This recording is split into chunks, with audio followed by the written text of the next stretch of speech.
many ways of accessing the heart of the Father. But this is a prayer conference, and so we are looking at using specifically the channel of prayer to access the heart of the Father and to domesticate his burdens, even as we walk with it in advancing the dominion of the kingdom. There are 4 realms in prayer. The first realm of prayer is the ability to develop stamina in God's presence. Stamina in God's presence is not a function of willpower. Stamina in God's presence is a function of desire and hunger. You know, if you were to eat daily by reason of discipline, you will discover that feeding will become a burden. The reason you are able to eat every day, and for our fathers who are over 50 years here, they know they've eaten for 50 years.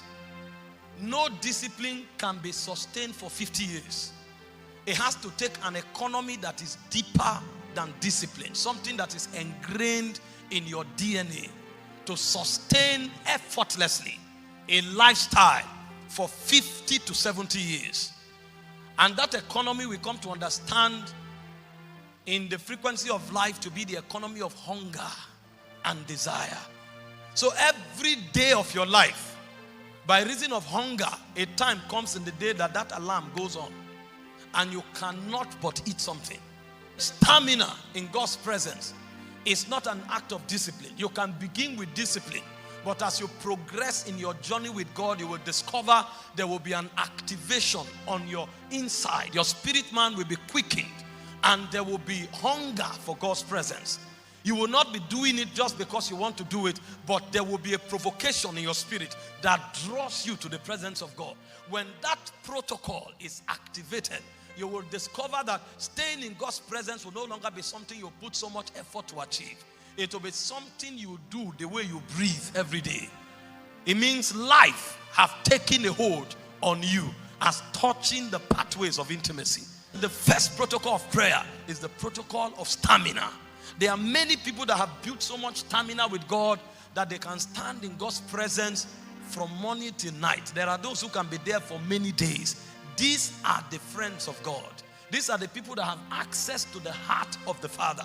In Genesis chapter 8 from verse 20, how that the world was destroyed and only one man found favor with God. I don't know the population of the world at the time, but it troubles my heart that a whole universe will be destroyed and only one man found favor with God.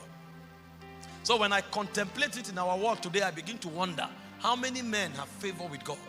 And when we study the life of Noah, we discover there was something Noah was given to doing, which was the way of altars. Because the moment he came out of the boat, the first thing he did was to raise an altar unto the Lord. And the Bible told us that Noah picked what was in the heart of God, and he began to say it as though God was speaking audibly. He had access to the things in the heart of the Father. And all of that is a product of stamina in God's presence. There are many believers today whom everything you say about God is breaking news to them. Everything is rhema to them. Everything is deep to them. The reason is because they have no access to the things that flow from the realm of the Father. The way to begin to gain access is to consciously build stamina in God's presence.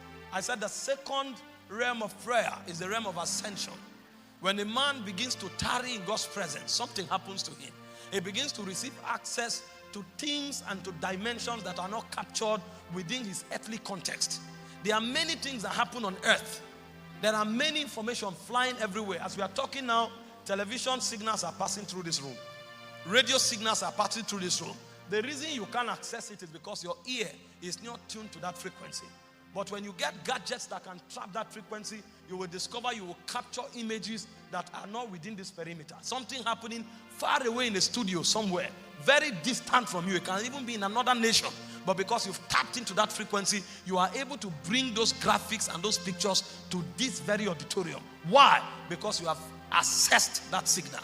That is what prayer does for us. When we begin to pray, a time comes when we ascend from the context of the earthly and we begin to find ourselves connecting to signals from the heavens. When a man begins to ascend, I tell you that the crisis of life becomes small. When you're on earth, you can deal with mountains, but when you ascend, you don't see mountains. And as beautiful as it is to deal with mountains, there is a realm where we don't know mountains. So Moses parted the Red Sea for Israel to cross. How that Elijah parted the Jordan for himself and his servant to cross. But I said when Jesus wanted to walk over the Jordan, he didn't need to part it. He walked upon the water because it's a function of realms. The experience you have is a function of where you are operating from. There is a realm where you operate from that the river can stop you. There is a realm you operate from that you can command the river to open because you know the code that governs that river.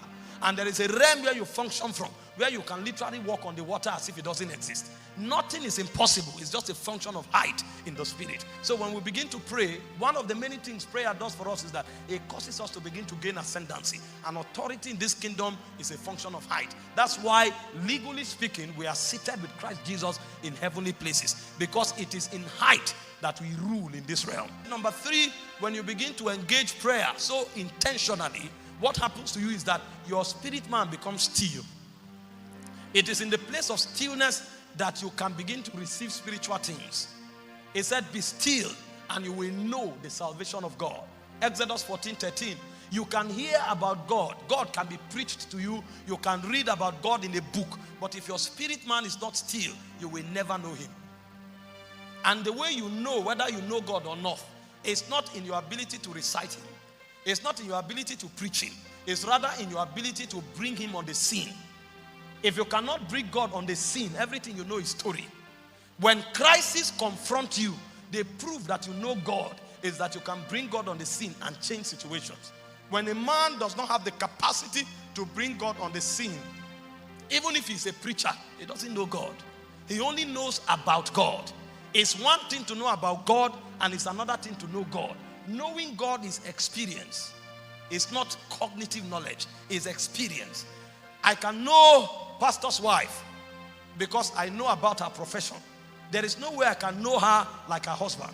Neither is there any way her husband can know my wife like I know her. There are different kinds of knowledge. But you see, English language is limited. When we talk about the knowledge of God, we are talking about experience. There are 3 major words for knowledge in the Greek. The first word is called idol. Idol means to be aware. There are many believers that are aware of God because they go to church. There are many believers that are aware of God because they told them about God, either in their homes or in their families or their friends. But there are realms of the knowledge of God when you get into experience. And the next realm of knowledge is called epignosis. Epignosis is not awareness. Epignosis is actually intercourse, is experience. And then when you migrate from epignosis, you come to ginosko. Ginosko is not just experience. Ginosko is an experience that produces results. So once upon a time, you may know a lady and you are friends. That's idol. So she tells you about her schooling. She tells you about where she went to. She tells you about what she likes. And you are talking on phone every day. A point comes when you migrate from there and you get married and you enter into epignosis. That knowledge is no longer cognitive, it's experiential.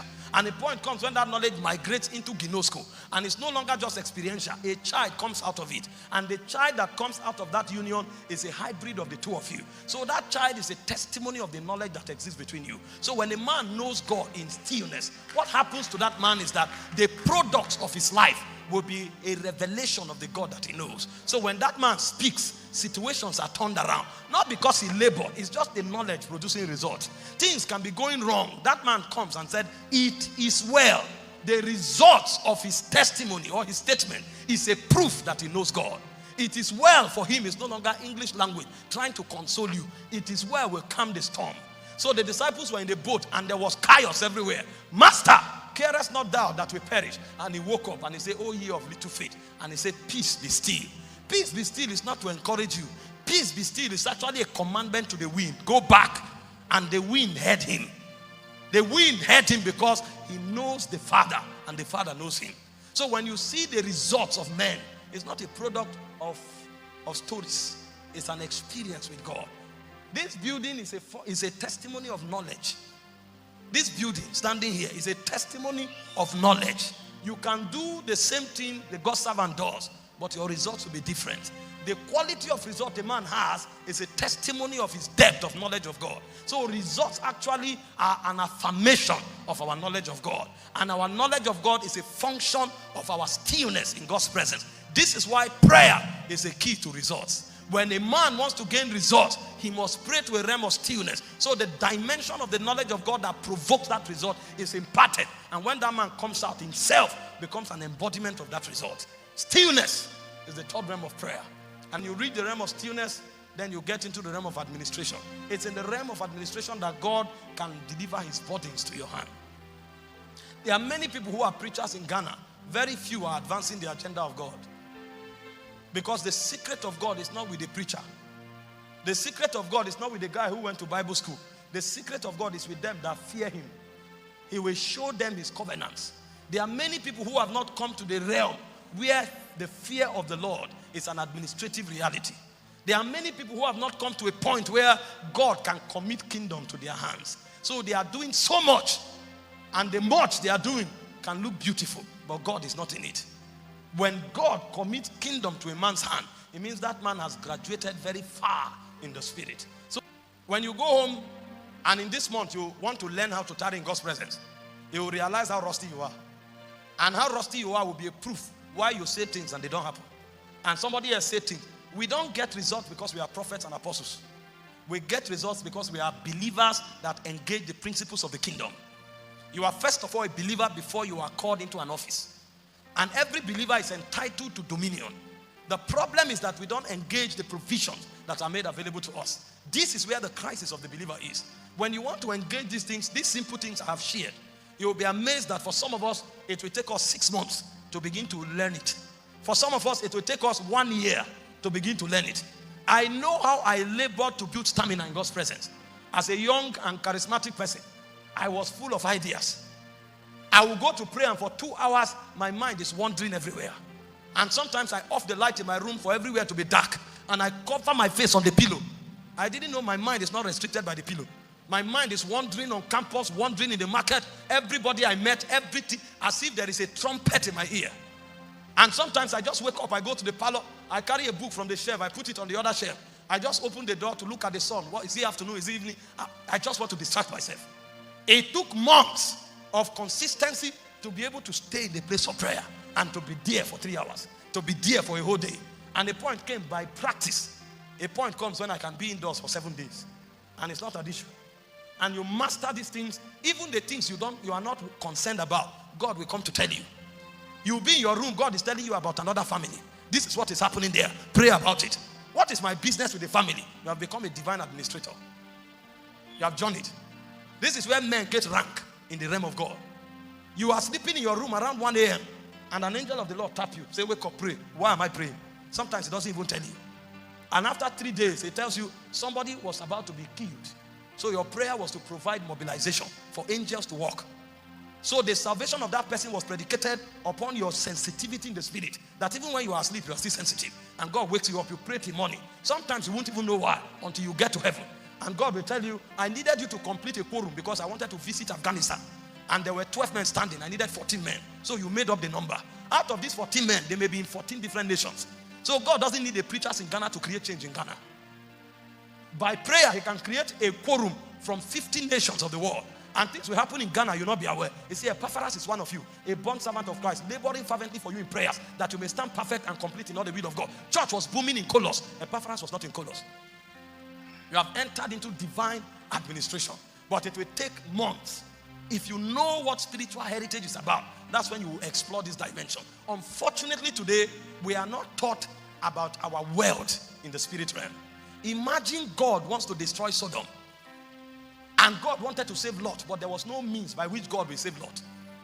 God had to route his judgment through Abraham. And God will have to pass through Mamre to meet Abraham and get Abraham to speak on behalf of Lot. And if Abraham had not interceded, Lot would have perished. Imagine how important a man can be in the equation of God. Just take an inventory of scriptures and you will wonder the kind of wealth that we have not tapped into. Imagine if today God wants to create a change in America. And then he travels all the way to Ghana and wakes you up in your house and say, I want to create a revolution in America, but I need voices in heaven. Can you compare anybody's wealth in America to the wealth that man who sits in a room in Ghana has with God? But you see, when we are not taught spiritual wealth, we will not labor to make spiritual investment. The burdens of the Father, first, is the power to create change in the visible realm.